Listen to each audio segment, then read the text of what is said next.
I was asked to fill in for Megan Crawford. The good news is Megan is on the New York Stock Exchange today. So Voyager Technologies went public today. And of course, just before I came up, Voyager is in our Fund 1 and our Fund 2. So there is hope. We only have 2 funds, and it's also in our SPVs. So Voyager's up 100% today. So we're very happy about that.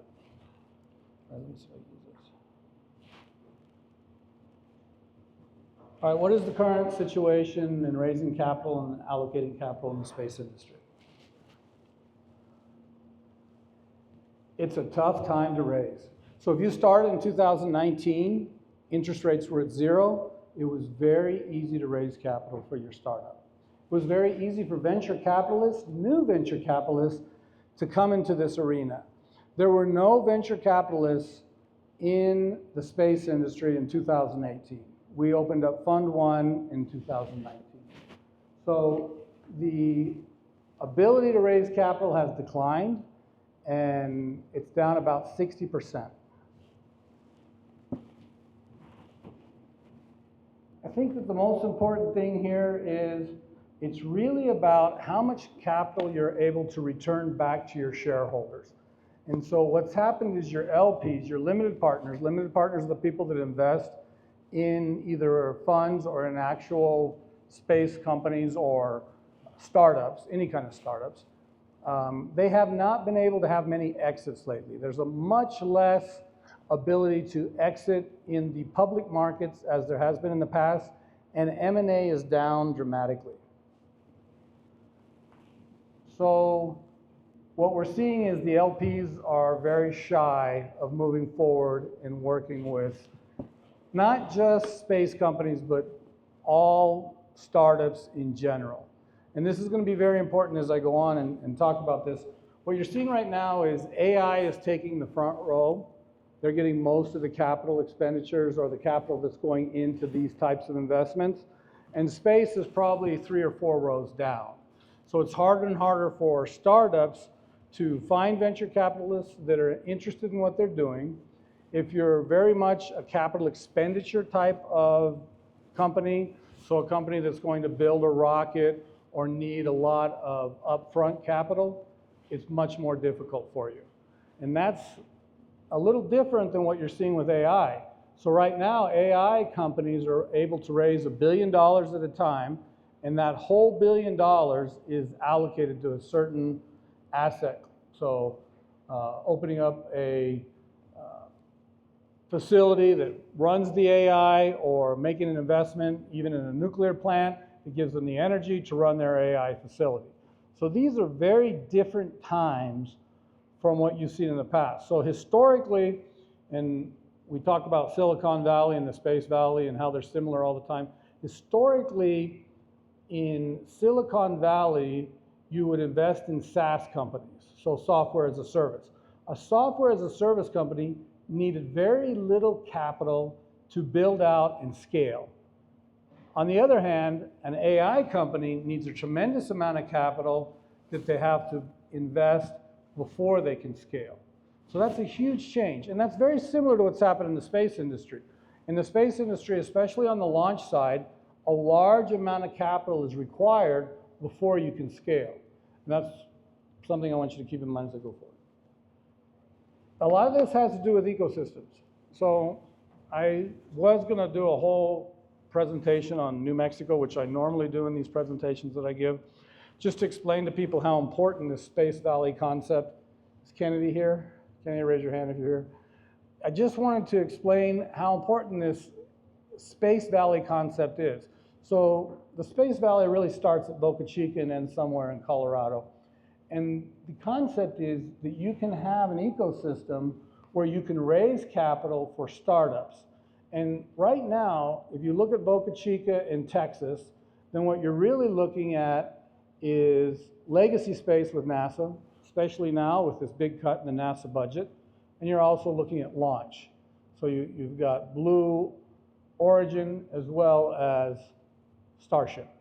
So those things are SpaceX. So that's what Texas is all about. And then you move up into New Mexico, and this is where everything changes. So New Mexico is real, and this is why these types of conferences are done here. This is why you have Q Station here. This is why you have New Space Nexus here. This is why Air Force Research Labs is investing so heavily in helping startups come to New Mexico and see what's going on, is because this is where the research and development happens. So very much like Silicon Valley with Stanford University and the different universities and the capital expenditures that were done by venture capitalists, you had an ability for Silicon Valley to take something which actually came out of DARPA, which was the internet, and build that into an entire ecosystem, and now it's going into its latest phase, which is AI. So it's incredible what the internet has done for the world. I actually believe the space industry is doing something similar, and I think New Mexico is the center of that development. As long as we can figure out a way to get the venture capital into New Mexico, along with everything that's being done by Air Force Research Labs, Sandia, Los Alamos, and all of the entrepreneurs and the educational system. So I think that's very important. And then if you go up into Colorado, then you're more on the operations side. So that's why it's so important, the ecosystem of New Mexico. And that's why it's important to understand what these startup ecosystems do and how much capital they have for them. So the top firms are pretty much who gets, it's kind of an 80-20 split. So the top firms in venture capital have about 80% of the money to deploy. And after that, it kind of trickles down to firms like ours, which is much smaller. I always throw this in because of Y Combinator. VCs don't really like the convertible notes. They don't like debt on your balance sheet. Please keep that in mind. I'm going to talk about that some more later. But I always like to throw this slide in because it kind of backs up my theory. Here's the biggest, most important slide I want you to understand today. We have a 60% decline in investments in venture capital and private equity. But we have $7 trillion sitting on the sidelines. That's in money markets right now. So $7 trillion is waiting to be invested. This is waiting to be invested in the stock market. This is waiting to be invested in new capital formation of new projects, et cetera, et cetera. And the reason for that is it's a very uncertain time in the United States. It could be because of tariffs. It could be because we've had a change in the government. There's a lot of things you can blame this on. It could be the Ukraine war, but there is a tremendous amount of capital on the sidelines. So whatever you do, if you're a startup, don't give up. So we're in a special situation right now. We are riding the space wave. We are riding this opportunity of a rising tide that's lifting all boats. And this is a tremendous opportunity, especially from an investor perspective. So what most of you hear about all the time on television is AI is going to change the world. In my personal humble opinion, I think space is changing the world at the same speed. And that growth is accelerating, and that growth is not limited to government. So if you look at what AWS is doing, if you look what Blue Origin is doing, if you look at the private side of what SpaceX has done, there's a tremendous amount of growth in the space industry that's non-government, and a lot of people believe it's over 70%. So I like to talk about this just to make sure that people understand. No one can predict the future, and so people are always trying to tell you that they can, that they can see the projections, and these projections will give you a very clear picture of where we're going to go in the future. I think you need to take all of that with a grain of salt. But what does affect all of us day to day in this country and every other country are interest rates. So when interest rates are low, it's like walking on the beach in Miami on a sunny summer day or on a day in September when the weather's perfect. But when interest rates go up, it's like being in a hurricane. We are not in a hurricane at this point. I can remember when interest rates were at 15%. So interest rates at 6% is not a death nail to anyone. But interest rates at 1 and 2% made a lot of speculation, a lot of frothiness in the market, and that's why you saw so many companies, startups, being able to get funded early on. So we have two worlds that we work in. In the space industry, you're all about mitigating risk. In venture capital, you're trying to do the same thing. What we're trying to do is we're trying to pick companies that we believe will go up 100x and that will survive the valley of death, will survive a lack of funding, will survive high interest rates, low interest rates, will have a team that will stay together and have a disruptive technology that they can scale unbelievably. That's kind of like iSpace trying to land on the moon. Tough. And so the space industry is constantly mitigating risk. We are also constantly mitigating our risk. So you have to have a realistic perspective, and you have to understand what's happening now in the world. Again, you cannot see the future. No one can predict the future, but what you can do is mitigate the risks of the situation you have today. So we have a very small contribution. A lot of times I'm talking to astrophysicists, you know, incredible engineers, people like Elon Musk, who are changing the world, and I have to remind everybody, look, I just have a very small piece. All I'm trying to do is find people, find companies, find opportunities, understand what your technology is, and make the investment at a very early stage in your growth. We have a team that we've put together over the last 6 years.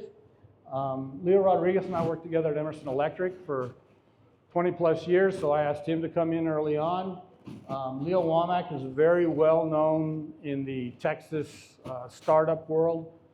Megan is one of our founders, and she's at the New York Stock Exchange right now as they rang the bell, and I'm doing this speech for her now. And we have a lot of other people experienced, including Sagi, who's our general counsel. He was also a lawyer in Blue Origin, and Jaime worked at Banco Santander for a number of years. This is probably, as we're trying to raise capital, one of the more important things to understand. So as I looked at Voyager right before I came up, it's up 100%.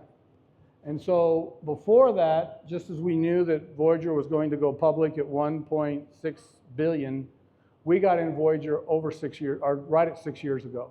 So we got in when it was just a couple of guys trying to figure out what they wanted to do and set up a startup. And that's our specialty, is kind of finding a way to work with the right people at the right time as they're beginning. And then there's different stages of raising capital.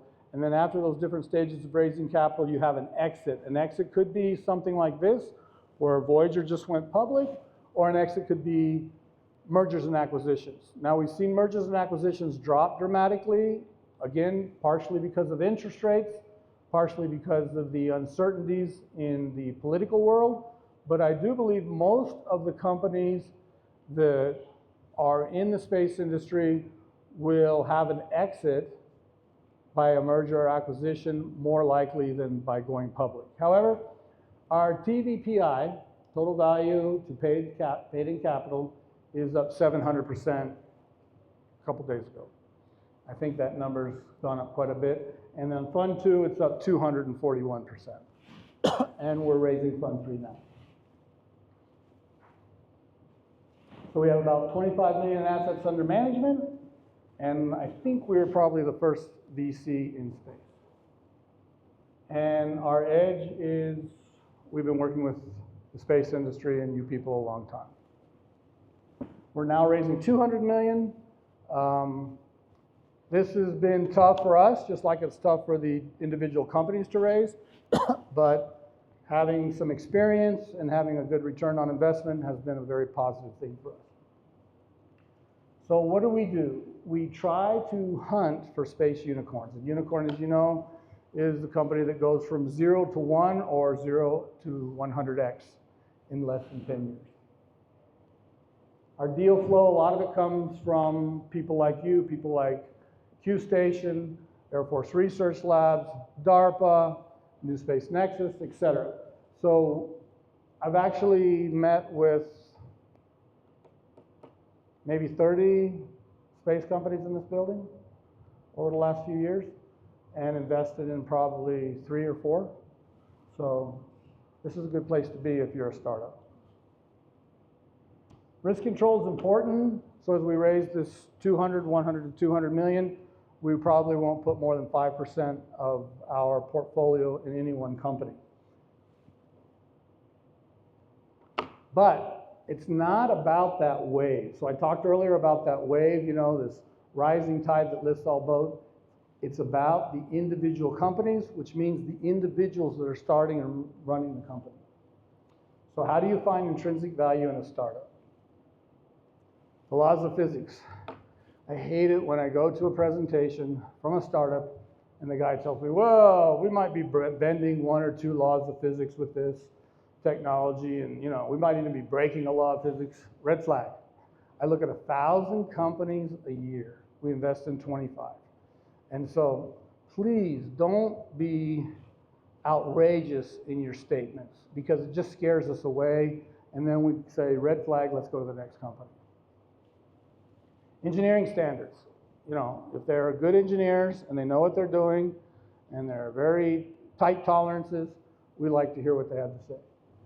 And then business fundamentals. This is the part where most engineers and astrophysicists don't want to talk to you, because as soon as you start giving them real business fundamentals, or you apply a formula that's not a specific formula like they would have in engineering or in physics, they start getting upset. So the team, are they mission oriented? Are they really focused on what they're going to do? Are they coachable, credible, committed, courageous, and have they done it before? By the way, I personally have to have 6 meetings with the team, and I go to everybody's location. So keep that in mind, that people always ask me, when does due diligence start? Due diligence starts the very first time we meet. And then I try to have additional meetings just to get to know the people, get to know the team, understand what's going on, and we watch for red flags. Disruptive technology. This is the key. So we're investing in disruptive technologies that are scalable. So did you create a solution that changed everything in the space industry? Did you create a solution that solves a problem that's very specific, that Air Force Research Labs has not been able to solve and nobody else can do? Are you focused on a very tiny niche where we went from where nothing existed to solving that problem? And that's what we're looking for. And then the value entry point. And I tell people this all the time. I always feel like I'm the Grinch that stole the valuation, because people have come to me and tried to get their valuation, because everybody needs an anchor investor. And so that anchor investor sets the terms of the deal and gives you the valuation. And we do look at things like, is this a disruptive technology, everything that I've already talked about, but we also look at things of how many SBIRs do you have? What kind of grants have you had? How long have you been in operations? Are you going to get some kind of an order of record, or are you going to just be a research and development house from now until eternity? Those things matter to us. And so we're really looking for a company that's going to stay together. Just, of your co-founders, 50% are gone in 3 years. So is this team going to stick together? And all of these things matter as we are creating the valuation. And then you have 2 issues. One issue is, did he make the valuation too low? We're changing the world, and now we get this valuation. It doesn't seem fair. The other question is, if the valuation is too high, that would probably set you up for a down round. So on the valuation side, please remember, everybody has to crawl, walk, run, and then maybe fly.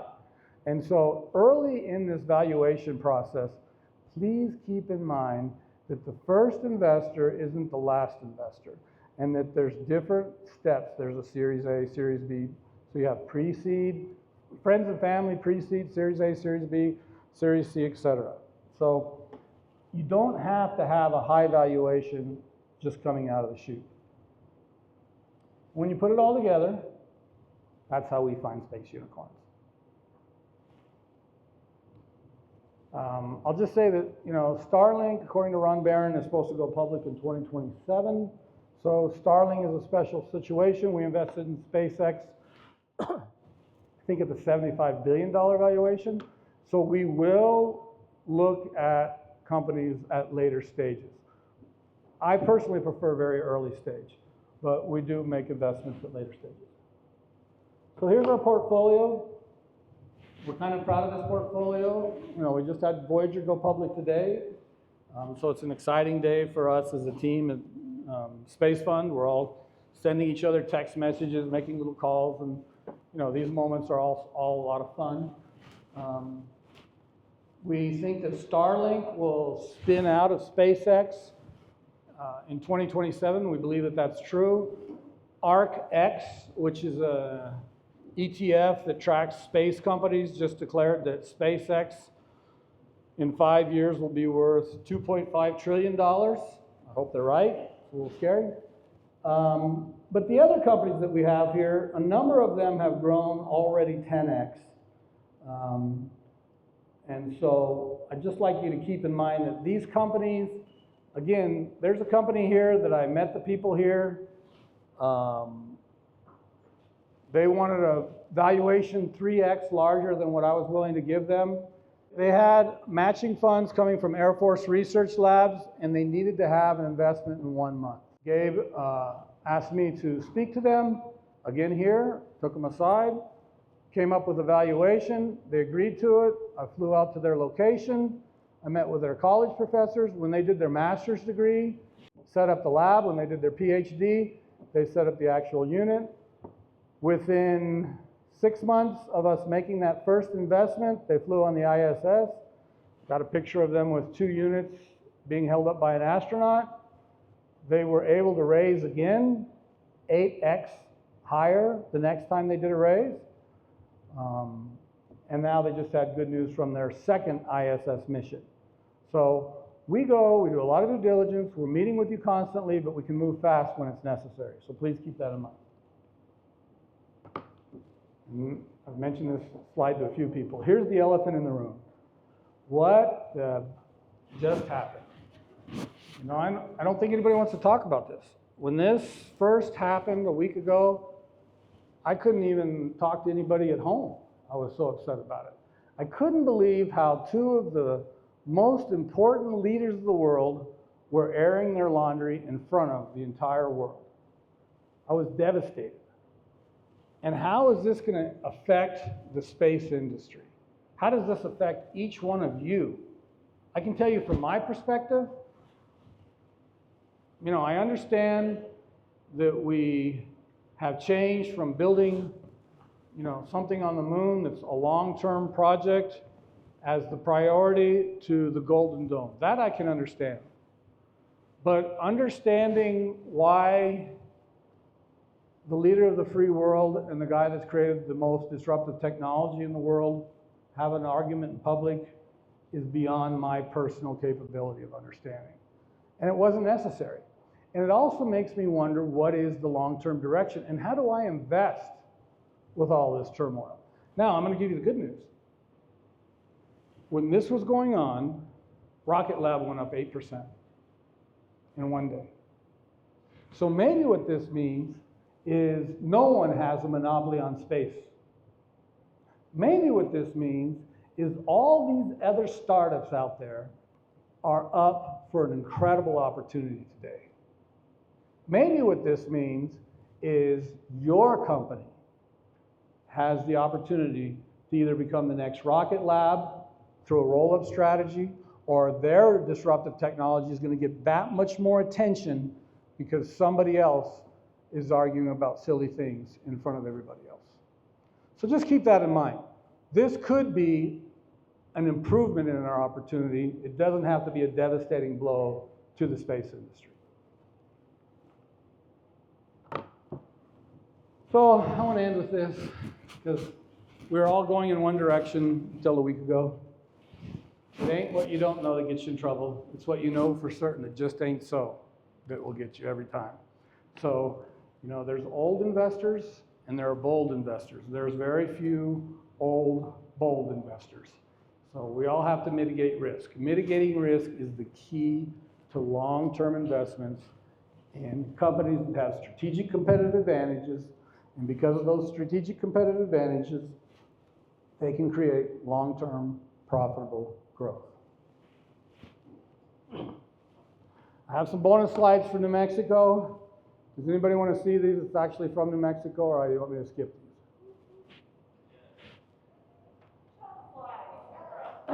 All right. Okay. So I left New Mexico for 30 years, came back 10 years ago. My mother was sick.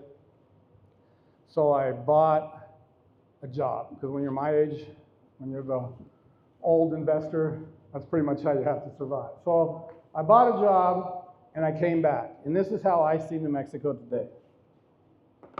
This is what I think the Space Valley is. And I've seen a lot of people talk about it, but I think it's underestimated, especially from the people who live here.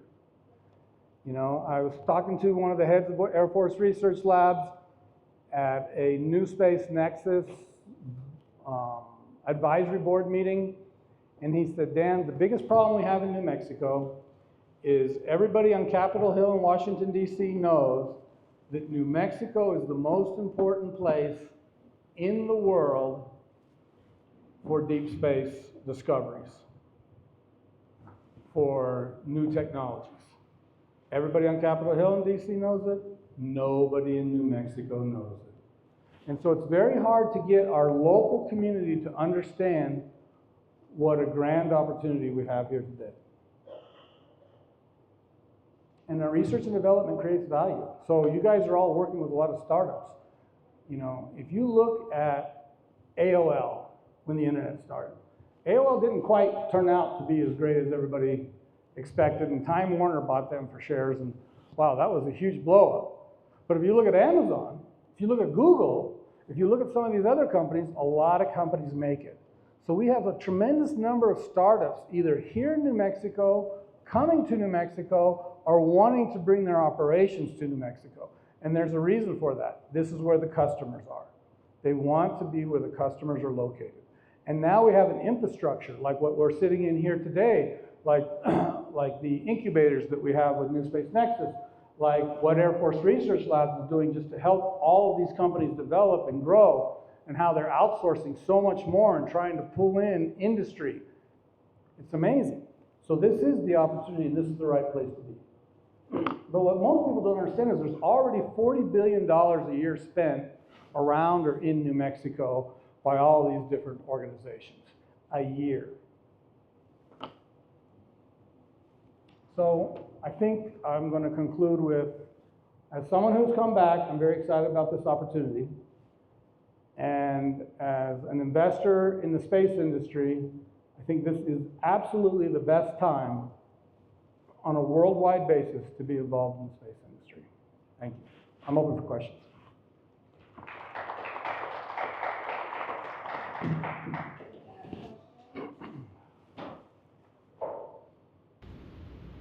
Yeah, so I was curious about where you guys are in terms, so you're fundraising currently. I was curious if you're in a phase where you're deploying capital or you're more focused on raising new funds.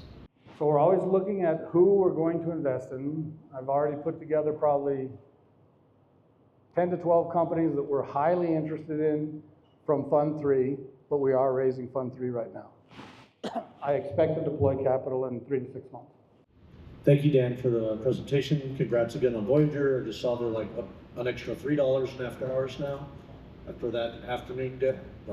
I think, what was $31 was the IPO? 31, right. It was supposed to be 26 to 28. They opened at 31, and now you guys are riding at 60 something. That's great. It's going to be nice. Congrats. That was this is like a compliment sandwich. So that was the congrats part. I know you're biased because you're running a venture fund, but for companies like mine, we're actually looking more toward large institutional investors and some of the less risk-averse investment banking apparatus out there. And I wondered if you could just talk a little bit about how some of the merger and acquisition landscape is in our industry, and how folks, I mean, obviously you guys had an IPO today. That's not typical of most space companies. It's certainly not the startup space companies that that are represented in this room. You're absolutely right. IPOs are down dramatically, but not just in the space industry, across all industries. Mergers and acquisitions have been down. But, you know, look at Blue Halo. So my humble opinion is, aerospace and defense companies have been mislabeled for 50 years. It should have been aero defense companies. It shouldn't have been called aerospace. They haven't really done as much in space as they would like for people to think. The new technologies are coming from people like you, people that are discovering new technologies or creating new technologies. If you want to predict the future, create it. I think that startups, founders are the kinds of people that create the future. Blue Halo is proof that if you want to be in the space industry, you better buy it because you haven't built it. So I think mergers and acquisitions are going to be coming along very quickly. I probably have 3 companies in that portfolio that I showed you, where they were in their different orbits, that are primed to be purchased through a merger and acquisition instead of going public. But I can't really predict which one of those is going to happen, how it's going to happen first. Mergers and acquisitions took a very difficult decline because of the regulatory situations in the country over the past 4 years. Some of those regulatory conditions have opened up, and so I think you're going to see much more on the side of some of our primes buying these startups. I will say something else about that insurance presentation that we just had. You really can't put debt on a piece of equipment if you can't insure it. Banks don't operate that way. So insurance is such an important part for debt financing. Debt financing is probably 1,000x higher than equity financing in the world. And so we really do need insurance just so we can open up that other part of the capital markets to the space industry. So I really enjoyed that presentation. And I just spent a couple days ago trying to figure out actuarially, how do you insure satellites and how do you insure vehicles in space? And so I think that that's very important. So once the debt markets open up to the space industry, more so than they are today, and once we have insurance, I think it's going to change how the whole industry grows. So I believe that we have a growth rate. You know, I read different articles and everybody says the growth rate's between 6 and 12%, and my personal projections on the growth rate of the space industry are closer to 18 to 26%. So I think we could be $1 trillion industry in less than 3 to 5 years. So it's just a difference of how you look at it now. You know, Bailey told me before I came up, don't be pessimistic in front of everybody. I'm not really pessimistic at all about the industry. I think the industry is growing at a tremendous rate. I was just a little bit upset about the elephant in the room that I mentioned earlier. Any other questions? All right, thank you all very much.